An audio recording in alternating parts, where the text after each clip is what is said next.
Bevis, at a i n plus b i n er lige med c i n. Inden vi starter, så husk, at Pythagoras-formlen kun kan bruges til retvinklede trekanter. For at forklare denne formel, kræver det en forklaring af formlens egentlige betydning, og derefter en illustration i form af et eksempel, hvor vi bruger Pythagoras. Jeg vil starte med at tegne et kvadrat. Derefter vil jeg tegne en trekant, placeret inden for kvadratets sider, med sidelængderne A og B og C.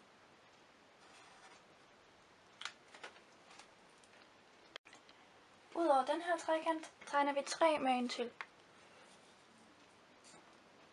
med samme mål.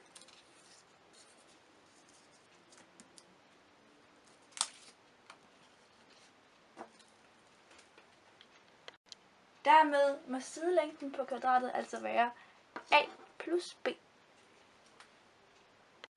Sidelængden C, altså vores hypotenuse, som er den længste side i en retvinklet trekant, har desuden dannet en ny kvadrat. Men for at finde ud af, om det i virkeligheden er et kvadrat og ikke en rhombe, skal vi have fundet nogle vinkler. Jeg starter med at placere vinkel C, store C. Fordi vinklerne betegnes med store bogstaver, og sidelængderne med små bogstaver. Modsat er det samme bogstav. Jeg har så udover det valgt at markere vinklerne med rødt. Og som det kan ses her, så er vinkel C både vores rette vinkel i kvadratet, men også i vores trekant. Men hvordan ved vi, om vinklerne i vores nye kvadrat egentlig er 90 grader? Vi ved, at vores trekanter er retvinklet, så for at få 180 grader som vinkelsum, så må A plus B give 90 grader. Og eftersom vi også har et A og et B her, så må de resterende 90 grader være vores vinkel i vores kvadrat. Arealet i vores nye kvadrat må så være C gange C, altså C i n. Arealet af hele vores store kvadrat må altså være 4 gange trekant plus C i n. Nu tegner vi så et nyt kvadrat, stadigvæk med sidelængden A plus B. Denne gang har vi placeret trekanterne anderledes. Den omrokering har skabt 2 nye kvadrater.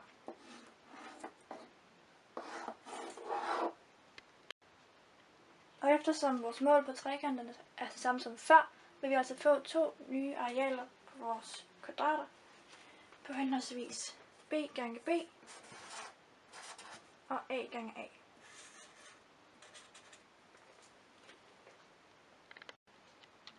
Dermed vil vi så også kunne sige, at arealet af det store kvadrat er 4 gange trekant plus A i anden plus B i anden. Og udover at kunne sige, at de her 2 resultater er ens, vil man også kunne korte det ned, fordi de her 2 går ud med hinanden. Så der kommer til at stå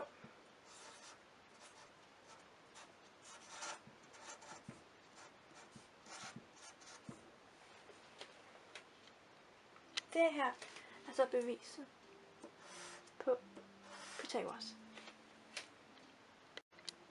Skulle vi så bruge Pythagoras i et eksempel, kunne vi for eksempel sige, at A var 3 cm og B var 4 cm, mens vores C var ukendt. Og så er vores formel kommet til at hedde 3 i anden plus 4 i anden lige med C i anden. Og 3 i anden plus 4 i anden er 25.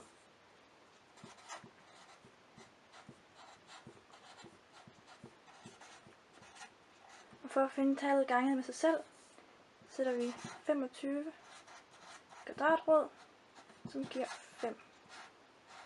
Altså er vores C 5 cm. Jeg vil nu vise, at vinkelsummen i en trekant altid giver 180 grader. Jeg starter med at lave en helt vilkårlig trekant. Sådan der. Og så vil jeg lige angive vinklerne.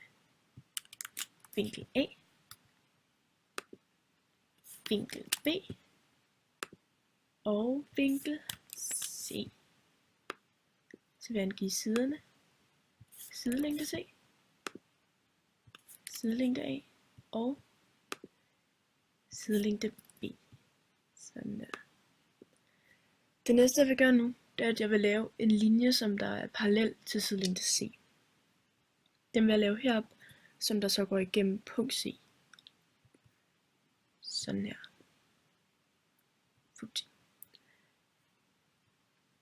Det næste jeg gør, det er at jeg vil forlænge sidelængde B og sidelængde A igennem punkt C.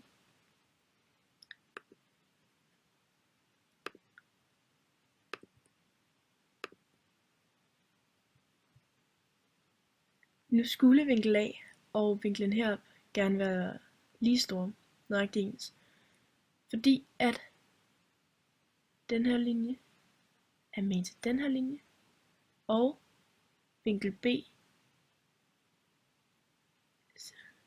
sidelængde B, og den her side faktisk også er den samme. Det samme gælder vinkel B, og den vinkel herop, og vinkel C, og den vinkel herop. Men det vil vi nu tjekke, om det er rigtigt ved at måle vinklerne. Så vinkel A er altså 60,6. Vinklen herop skulle derfor også meget gerne være 60,6, og det er den. Kan vi se her. Så skal vi nøjagtigt sammen med vinkel B, og vinklen herop 57,4 og 57,4. Så mangler vi kun at gøre det med vinkel C. Det måler vi også her.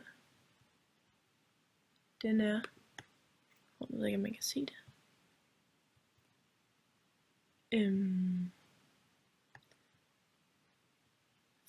61,9 ligner det. Yes. Og 61,9. Så det vil sige, at de vinkler, som vi har her, det er faktisk nøjagtigt de samme vinkler, som vi har her. Og 57,4 plus 61,9 plus 60,6 giver altså 180. Og det er ikke kun i den her trekant. Jeg kan lige lave en hurtig trekant her, hvor vi kan se, at det er faktisk lige meget, hvordan trekanten ser ud. Vi kan lave den sådan her, kan vi sige. Så kan vi lige måle vinklerne. Denne hernede, 89,4.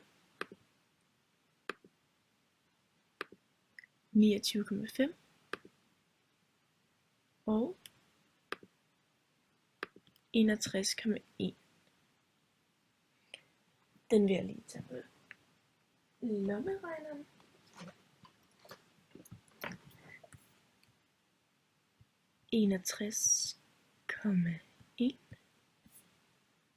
Plus 89,4